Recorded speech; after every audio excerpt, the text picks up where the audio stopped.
سبحانه وتعالى ان هو كان خارج عن ارادتنا تماما.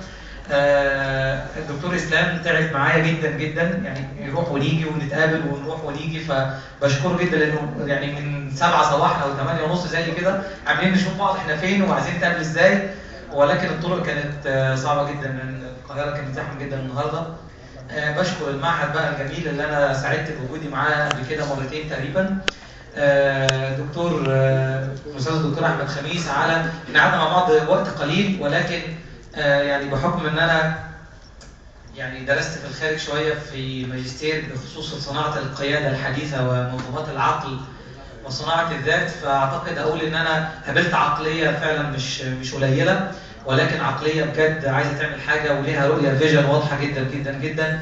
فانا بشكره على المجهود اللي عايز يعمله، وعايز اقول لكم على حاجه: يعرف الرجال احيانا مش من كلامهم بس، ولكن من ثقتهم في انفسهم حينما يتحدثون. واعتقد كلمه الدكتور احمد لما اتكلم كان بيتكلم بشيء من القوه والثقه، وده بينم ان في حاجه عايزه تتعمل في المعهد. الحاجه الثانيه بشكر الاستاذ جلال الجميل الاعلامي الرائع اللي انا التقيت بيه من فتره واشرف بصحبته، فبشكره جدا وبشكره على النقاط البسيطه اللي قالها بتوضح معنى مهم قد يكون احنا محتاجين نفكر فيه شويه. كمان بشكر الاستاذ مصطفى الزرقاء على الاختلاف، الدرس الجميل البسيط يعني السهل الممتنع من بعض التعليق البسيط، ولكن كان فيه مغزى واضح جدا اعتقد كلنا اتعلمناه. الدكتور ابراهيم اللي له شعبيه جريفه زي ابو تريكه في النادي الاهلي كده، فانا بشكره جدا جدا.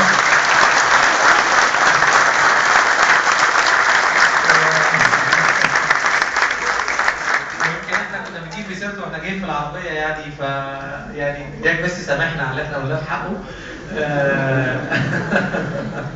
وبشكر طبعا اتحاد الطلبه اللي هو اللجنه الثقافيه واللجنه الاقتصاديه من اسره ليدرز.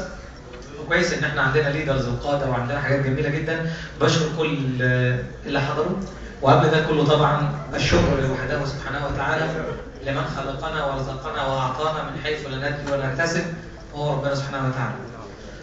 عايزين نتكلم في ايه؟ عايزين نتكلم في معنى يعني كلنا محتاجينه. خلوني بقى اطلع قدام شويه كده عشان نسال سؤال.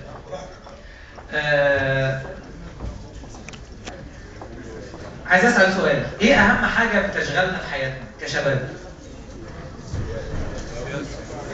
غير الجواز، يعني غير اللي ما اتجوزش يعني، عشان نركن دي على جنب، يعني خلي دي لوحدها دلوقتي. خلينا نفكر في حاجه كبيره بقى ندخل الجواز جواها يعني. ايه اهم حاجه ممكن تكون بتشغلنا في حياتنا؟ المفروض يعني. طيب اقول لكم على حاجه، نتفق على حاجه ندخل فيها. بما اني يعني بدرب في علم مش موجود في الوطن العربي اسمه علوم قاده القاده، فما تجاوبوش اجابات ما انتوش فاهمينها، او تجاوبوا اجابات مش مفهومه. كلمه المستقبل كلمه لا يستوعبها العقل، فما تقوليش انا مهتم بالمستقبل. عايز ايه يعني؟ عايز ايه من المستقبل؟ عايز تنجح. امتى بقى؟ امتى هنجح؟ طب امتى هشتغل؟ في المستقبل. طب ودلوقتي؟ هموت. طب ما خلاص موت دلوقتي، ولما المستقبل يجي يبقى تعالى فيه خلاص. انت تعب نفسك ليه؟ لا، كلمة المستقبل كلمة العقل يفهمها لما تشتغل ليه. عشان كده النبي صلى الله عليه وسلم قال لك ايه بقى؟ قال لك اعمل لدنياك كأنك ايه؟ تعيش ابدا. للدنيا وان انت تستمتع وتنبسط كأنك عايش طول العمر. ولكن اعمل لآخرتك كأنك تموت غدا. يعني اذا العبرة بالفعل، بالتنفيذ، بالإرادة، بالسعي الواضح.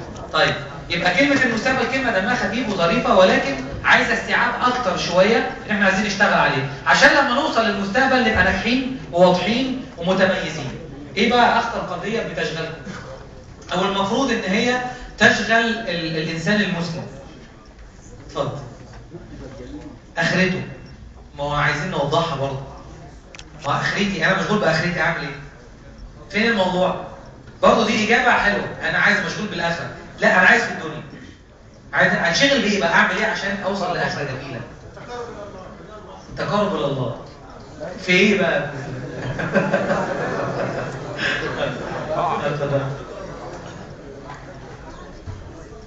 الصح والغلط. في صح لا هو سهل، بس احنا احيانا ما بنحبش الفطار. طيب الناحيه دي زملكاويه ولا مش عارف؟ طيب عايزين اجابه عشان اقول لكم الاجابه. مين انتوا نزلتوا تدركوا ليه؟ طب قول. في حياه المسلمين اللي في العالم كله، سيبك من مصر دلوقتي. ما فيش له اي حاجه. وعلى فكره مفيش حاجه. ده بالمناسبه يعني. طيب بصوا يا شباب، هقول لكم على حاجه مهمه قوي. اخطر حاجه المفروض تشغل اي انسان مسلم. يعني ايه مسلم؟ يعني عارف ان هو هيجي عليه اليوم اللي هيموت فيه ويتحاسب عند ربنا سبحانه وتعالى. مش بتكلم باللغه دي، لا انا هتكلم على الانسان المسلم اللي عاوز يعيش دنيا ممتعه سعيده ناجحه متميزه برؤيه واضحه بهدف واضح بحياه متوازنه. لو احنا قدرنا نصنع ده في الدنيا يبقى النتيجه في الاخره الجنه اللي بندور عليها. علشان كده ربنا سبحانه وتعالى لما ارسل النبي صلى الله عليه وسلم قال إنا ارسلناك شاهدا ومبشرا ونذيرا، مش محذرا ولا مرهبا ولا مخوفا.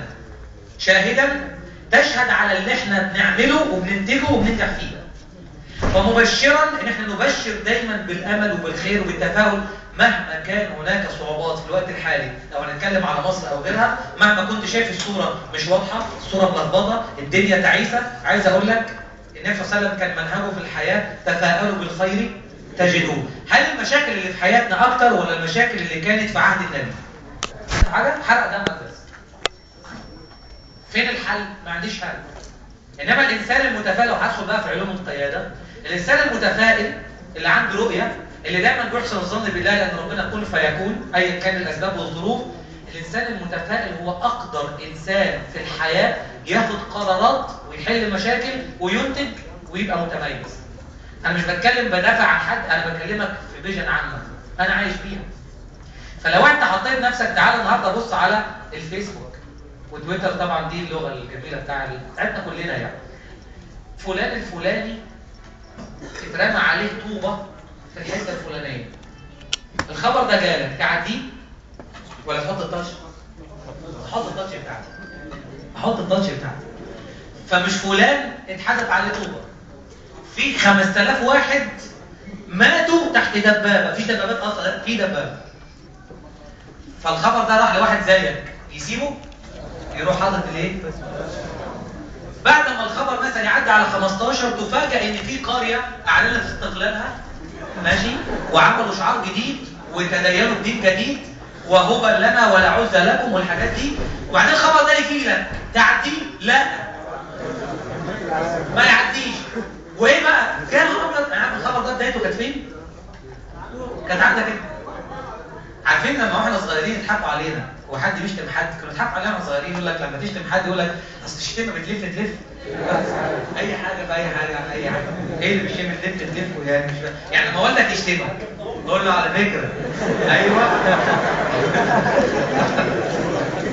عارفين سلاح التلميذ وسلاح الحاج وسلاح الحاجه؟ ايوه عارفين سلاح الحاج؟ ده سلاح الحاجه بقى، تمام؟